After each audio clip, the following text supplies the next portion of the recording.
Hello viewers, welcome to my channel Alok Prabhas Teaching. If you like my videos, then like, comment, share and subscribe the channel.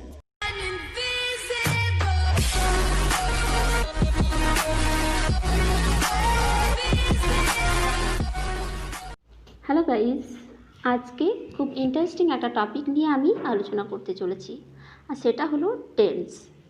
Tense নিয়ে সবারই মধ্যে একটা কম বেশি ভীতি থেকেই থাকে, আর সেই ভীতি দূর করতে হলে তোমাদেরকে প্রথম থেকে শেষ পর্যন্ত স্কিপ না করে ভিডিওটি দেখতে হবে। দেখো বন্ধুরা, যদি তোমরা খুব ভালো করে ইংলিশ গ্রামার শিখতে চাও বা ভালো করে ইংলিশ বলতে চাও, তাহলে কিন্তু তোমাদেরকে টেন্স ভালোভাবে শিখতেই হবে। So let's start. দেখো, টেন্স জানতে হলে ফার্স্টে আমাদেরকে জানতে হবে যে হোয়াট ইজ টেন্স, টেন্সের ডেফিনেশনটা কী। তো দেখো, কোনো ভার্বের কাজ যে সময়ে সম্পন্ন হয় সেই সময়কে টেন্স বলে। কোনো একটা ভার্ব কাজটা যে সময় সম্পন্ন করছে সেইটাই হচ্ছে তার টেন্স। এই টেন্সকে বোঝানোর জন্য তিনটে কাল আমরা ব্যবহার করে থাকি। একটা হচ্ছে ইয়েস্টারডে, একটা হচ্ছে টুমরো, আরেকটা হচ্ছে টুডে। ইয়েস্টারডে মানে হচ্ছে গতকাল, টুমরো মানে হচ্ছে আগামীকাল, আর টুডে মানে হচ্ছে আজকে। তো দেখো, এই টেন্সকে তিনটে ভাগে ভাগ করা যায়। কি কি? ফার্স্ট হচ্ছে প্রেজেন্ট টেন্স, মানে হচ্ছে বর্তমানকাল। সেকেন্ড হচ্ছে পাস্ট টেন্স, মানে হচ্ছে অতীতকাল। আর থার্ড হচ্ছে ফিউচার টেন্স, মানে হচ্ছে ভবিষ্যৎকাল। তো আজকের ভিডিওতে আমি প্রেজেন্ট টেন্স নিয়ে আলোচনা করব। দেখো, প্রেজেন্ট টেন্স বাংলায় যেটাকে বলা হয় বর্তমান কাল। এরপর আমাদেরকে জানতে হবে what is present tense, present টেন্সের ডেফিনেশনটা কী। তো দেখে নাও, যখন বর্তমানে কোনো কাজ করা হয় বোঝানো হয় তখন প্রেজেন্ট টেন্স হয়। বর্তমানে কোনো কাজ করি যদি বোঝানো হয় তখন কিন্তু প্রেজেন্ট টেন্স হয়। এরপর এই প্রেজেন্ট টেন্সকে চারটে ভাগে ভাগ করা হয়। কি কি? ফার্স্ট দেখো, সিম্পল প্রেজেন্ট টেন্স আর প্রেজেন্ট ইনডিফিনাইট টেন্স। এটাকে দুটো বলা যায়, সিম্পল প্রেজেন্ট টেন্সও বলতে পারো, আবার প্রেজেন্ট ইনডিফিনাইট টেন্সও বলতে পারো। সেকেন্ড হচ্ছে প্রেজেন্ট কন্টিনিউয়াস টেন্স, থার্ড হচ্ছে প্রেজেন্ট পারফেক্ট টেন্স, আর ফোর্থ হচ্ছে কি প্রেজেন্ট পারফেক্ট কন্টিনিউয়াস টেন্স। এরপর আমি প্রত্যেকটা টেন্স নিয়ে আলাদা আলাদা করে আলোচনা করব। তো ফার্স্টে দেখো, সিম্পল প্রেজেন্ট টেন্স আর প্রেজেন্ট ইনডিফিনাইট টেন্স। এরপর আমাদেরকে জানতে হবে what is simple present tense, বা এই সিম্পল প্রেজেন্ট টেন্সের ডেফিনেশনটা কী। বর্তমানে কোনো কাজ করা হয় বুঝাইলে সিম্পল প্রেজেন্ট টেন্স হয়। মানে বর্তমানে কোনো কাজ করা হয় বলতে কি, আমি করি, আমি খাই, আমি গান করি, আমি নাচ করি, এরকম যদি বোঝানো হয় তাহলে সিম্পল প্রেজেন্ট টেন্স হয়। এরপর আমাদেরকে দেখতে হবে সিম্পল প্রেজেন্ট টেন্সের স্ট্রাকচারটা কী। সিম্পল প্রেজেন্ট টেন্সের স্ট্রাকচারটা হলো ফার্স্টে সাবজেক্ট হবে, তারপরে ভার্ব বসবে, তারপরে অবজেক্ট হবে। এরপর আমরা দেখে নেব এক্সাম্পলগুলো। তো দেখো, ফার্স্টে কি একটা সেন্টেন্স দেখে নাও, I go to school. I কি সাবজেক্ট, মানে হচ্ছে আমি। গো হচ্ছে কি ভার্ব, মানে ভার্বের প্রেজেন্ট ফর্ম হবে, বেস ফর্ম যেটা ভার্ব সেটা কিন্তু বসবে। আই গো টু স্কুল, এটা হচ্ছে কি অবজেক্ট। তাহলে কি সিম্পল প্রেজেন্ট টেন্সের স্ট্রাকচারটা কি হলো, ফার্স্টে সাবজেক্ট হবে, তারপরে ভার্বের প্রেজেন্ট ফর্ম বা বেস ফর্মটা বসবে, তারপরে অবজেক্ট বসবে। নেক্সট এক্সাম্পল দেখো, রিনা ড্যান্সেস অন দ্য ফ্লোর। রিনা মেঝের উপরে ডান্স করে বা নাচ করে। এখানে দেখো ড্যান্সের সাথে এস যোগ হয়েছে। এটা কেন হচ্ছে? কোনো সাবজেক্ট যদি থার্ড পারসন সিঙ্গুলার নাম্বার হয় তাহলে ভার্বের সাথে এস বা ইএস যুক্ত হয়, যদি থার্ড পারসন সিঙ্গুলার নাম্বার হয়। সাবজেক্ট যদি থার্ড পারসন সিঙ্গুলার নাম্বার যদি হয়ে থাকে তাহলে ভার্বের সাথে এস বা ইএস যুক্ত হয়। ঠিক আছে, তাহলে আমাদেরকে জানতে হবে থার্ড পারসন কোনগুলো। থার্ড পারসন হচ্ছে আমি, আমরা, তুমি, তোমরা বাদ দিয়ে যেগুলো রয়েছে সবই হচ্ছে থার্ড পারসন। সে, তাহারা, কোনো নাম যদি বোঝায় সব হচ্ছে থার্ড পারসন। থার্ড পার্সন আর সিঙ্গুলার নাম্বার মানে সংখ্যা যদি একটা হয় তাহলে ভার্বের সাথে এস বা ইএস যুক্ত হয়। যেমন দেখো example, Robin, Robin swims in the pond. Robin কি থার্ড পার্সন সিঙ্গুলার নাম্বার, তাই ভার্বের সাথে দেখো এস বা ইএস যুক্ত হয়েছে, এস যুক্ত হয়েছে। হ্যাঁ, তাহলে কি হচ্ছে, Robin swims in the pond. Next example দেখো, পারমিতা সিংস ভেরি ওয়েল। দেখো পারমিতাটা কি এখানে থার্ড পার্সন সিঙ্গুলার নাম্বার, তাই পারমিতার পরে যে ভাবটা বসেছে সিং, তার সাথে এস যুক্ত হয়েছে, পারমিতা সিংস ভেরি ওয়েল। ওকে, আর কোথায় সিম্পল প্রেজেন্ট টেন্স হয় দেখো, ইউনিভার্সাল ট্রুথ যদি বোঝায় তাহলে সিম্পল প্রেজেন্ট টেন্স হয়। ইউনিভার্সাল ট্রুথ মানে কি, চিরন্তন সত্য, চিরন্তন সত্য বোঝালে সিম্পল প্রেজেন্ট টেন্স হয়। এক্সাম্পল কি, the sun rises in the east, সূর্য পূর্ব দিকে ওঠে। এটা হচ্ছে চিরন্তন সত্য, মানে বরাবর সূর্য পূর্ব দিকে উঠে যাচ্ছে। হ্যাঁ, নেক্সট এক্সাম্পল দেখো, the earth moves round the sun, পৃথিবী সূর্যের চারপাশে ঘোরে। তাহলে এটা কি, এটা হচ্ছে ইউনিভার্সাল ট্রুথ। ইউনিভার্সাল ট্রুথ বোঝালে সিম্পল প্রেজেন্ট টেন্স হয়। আর কোথায় হয়, হ্যাবিচুয়াল ট্রুথ, যদি কোনো অভ্যাস বোঝায় সেই ক্ষেত্রে সিম্পল প্রেজেন্ট টেন্স হয়। এক্সাম্পল কি, my grandfather reads the Ramayana daily, আমার দাদু ডেলি রামায়ণ পড়েন। তাহলে অভ্যাস বোঝাচ্ছে, অভ্যাস যদি বোঝায় তাহলে সিম্পল প্রেজেন্ট টেন্স হয়। আবার নেক্সট এক্সাম্পল দেখো, আই ডু এক্সারসাইজ ডেলি, আমি ডেলি এক্সারসাইজ করি। এই সমস্ত ক্ষেত্রে তাহলে সিম্পল প্রেজেন্ট টেন্স হয়। এরপর নেক্সট দেখো প্রেজেন্ট কন্টিনিউয়াস টেন্স। আমাদেরকে জানতে হবে what is present continuous tense, ডেফিনেশনটা আমাদেরকে জানতে হবে। দেখো বর্তমানে কোনো কাজ ঘটছে বোঝালে প্রেজেন্ট কন্টিনিউয়াস টেন্স হয়, মানে এখন আমি কোনো একটা কাজ করছি সেটা বোঝালে প্রেজেন্ট কন্টিনিউয়াস টেন্স হয়। এরপরের স্ট্রাকচারটা কীরকম, প্রেজেন্ট কন্টিনিউয়াস টেন্সটা দেখতে কীরকম, মানে কী দেখে বুঝবো যে এটা প্রেজেন্ট কন্টিনিউয়াস টেন্স। তো প্রেজেন্ট কন্টিনিউয়াস টেন্সের ফার্স্টে কী আছে, সাবজেক্ট থাকবে, তারপরে am is are, helping verb হিসেবে অ্যাম ইজ আর বসবে, তারপরে ভার্ব বসবে, মেন ভার্ব, তার সাথে আইএনজি যুক্ত হবে, তারপরে অবজেক্ট, মানে রেস্ট অফ দ্য সেন্টেন্স, বাকি সেন্টেন্সটা।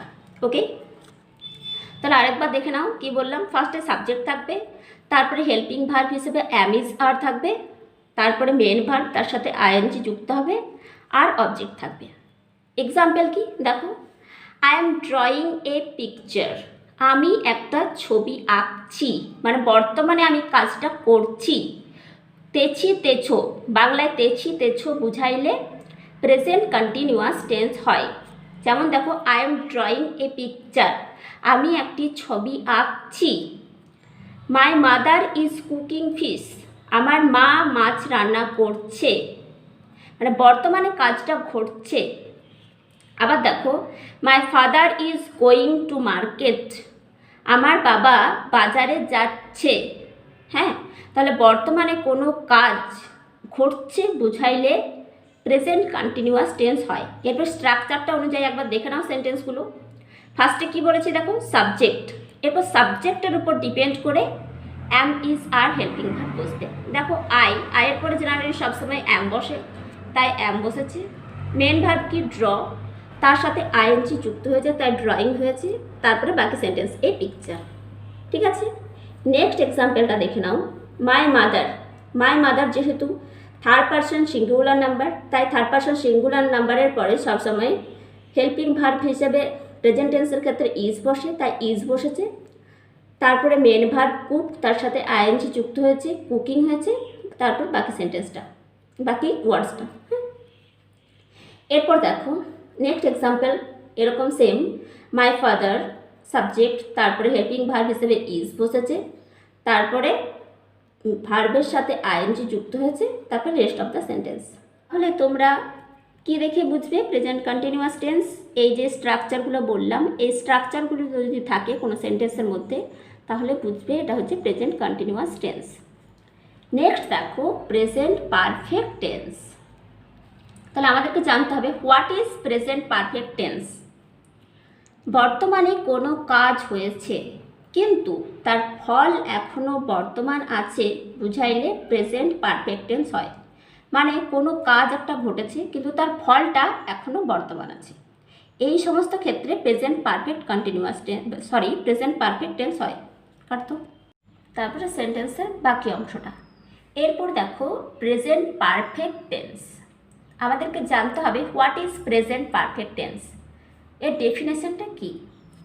বর্তমানে কোনো কাজ হয়েছে কিন্তু তার ফল এখনও বর্তমান আছে বুঝাইলে প্রেজেন্ট পারফেক্ট টেন্স হয়। মানে কোনো কাজ একটা ঘটেছে কিন্তু তার ফলটা এখনও বর্তমান আছে, সেই সমস্ত ক্ষেত্রে প্রেজেন্ট পারফেক্ট টেন্স হয়। এবার স্ট্রাকচারটা কি? স্ট্রাকচারটা হলো সাবজেক্ট প্রথমে, তারপরে হেল্পিং ভার্ব হিসেবে হ্যাভ বা হ্যাজ বসবে, তারপরে ভার্বের থার্ড ফর্ম বা পাস্ট পার্টিসিপাল ফর্ম হবে, আর লাস্টে রেস্ট অফ দ্য সেন্টেন্স বা অবজেক্ট, মানে বাকি পার্টটা সেন্টেন্সের। তো দেখো এক্সাম্পলগুলো দেখে নাও। I have done the work, আমি কাজটা করেছি, মানে এইমাত্র আমি কাজটা করেছি। কাজটা করার পর তো একটা ফল থাকবে, সেই ফলটা কিন্তু এখনও বর্তমান আছে, মানে ফলটা এখনও হয়নি।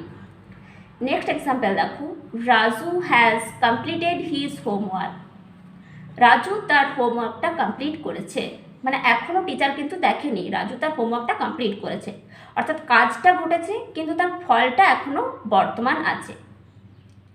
নেক্সট এক্সাম্পল দেখো, my mother has cooked the food, আমার মা খাবারটা রান্না করেছে, মানে খাবারটা রান্না হয়ে গেছে কিন্তু খাবারটা এখনও খাওয়া হয়নি, মানে ফলটা বর্তমান আছে। তাহলে এই সমস্ত ক্ষেত্রে প্রেজেন্ট পারফেক্ট টেন্স হয়। এরপর স্ট্রাকচার অনুযায়ী এক্সাম্পলগুলোকে একবার মিলিয়ে নাও। ফার্স্টে দেখো সাবজেক্ট, সাবজেক্টের মতো করে হেল্পিং ভার্বগুলো বসবে, হ্যাভ বা হ্যাজ। দেখো আয়ের পরে কি বসে? হ্যাভ বসে। তারপরে দেখো মেন ভার্ব কি? ডু, তার থার্ড ফর্ম কি? ডু, ডিড, ডান। দেখো ডান হয়েছে, ডান দ্য ওয়ার্ক। নেক্সট দেখো রাজু, রাজুর পরে কি? হ্যাভ বা হ্যাজ মধ্যে কি বসবে? হ্যাজ। তারপরে দেখো ভার্বের থার্ড ফর্ম কমপ্লিটেড, তারপরে রেস্ট অফ দ্য সেন্টেন্স। এরপর আমরা জানবো যে হ্যাভ আর হ্যাজ কোথায় বসে। আই, উই, দে, এই তিনটে ক্ষেত্রে হ্যাভ বসে, আর প্লুরাল নাম্বারের ক্ষেত্রে হ্যাভ বসে, মানে সংখ্যায় যদি বেশি থাকে তাহলে হ্যাভ বসে। আর ইট বা সিঙ্গুলার নাম্বারের ক্ষেত্রে হ্যাজ বসে। তাহলে কি শিখলাম আমরা? যে আই, উই বা দে যদি থাকে তাহলে হ্যাভ বসবে, আর যদি প্লুরাল নাম্বার হয় মানে সংখ্যায় বেশি থাকে, যদি থাকে রাজু, রিনা, টিনা, তখন কি হবে? হ্যাভ। আর যদি সংখ্যায় একটি থাকে বা ইট থাকে তাহলে তারপরে হ্যাজ বসবে। তাহলে এইভাবে প্রেজেন্ট কন্টিনিউয়াস টেন্সটা হয়। ওকে, এরপর দেখো প্রেজেন্ট পারফেক্ট কন্টিনিউয়াস টেন্স। নামটা দেখেই তোমরা বুঝতে পারছো যে এখানে পারফেক্টের কিছু রুলস থাকবে আর কন্টিনিউয়াসেরও কিছু রুলস থাকবে, দুটো মিলে হয়েছে কি প্রেজেন্ট পারফেক্ট কন্টিনিউয়াস টেন্স। তো আমাদেরকে জানতে হবে যে what is present perfect continuous tense. ফার্স্টে আমাদেরকে ডেফিনেশনটা জানতে হবে। তো দেখো বর্তমানে কোনো কাজ অনেকক্ষণ আগে শুরু হয়েছে কিন্তু এখনও চলছে বোঝালে প্রেজেন্ট পারফেক্ট কন্টিনিউয়াস টেন্স হয়। মানে কোনো একটা কাজ অনেকক্ষণ আগে শুরু হয়েছে কিন্তু কাজটা এখনও কন্টিনিউয়াস চলছে, এরকম যদি বোঝায় তাহলে প্রেজেন্ট পারফেক্ট কন্টিনিউয়াস টেন্স হয়। স্ট্রাকচারটা এরপর দেখে নেব।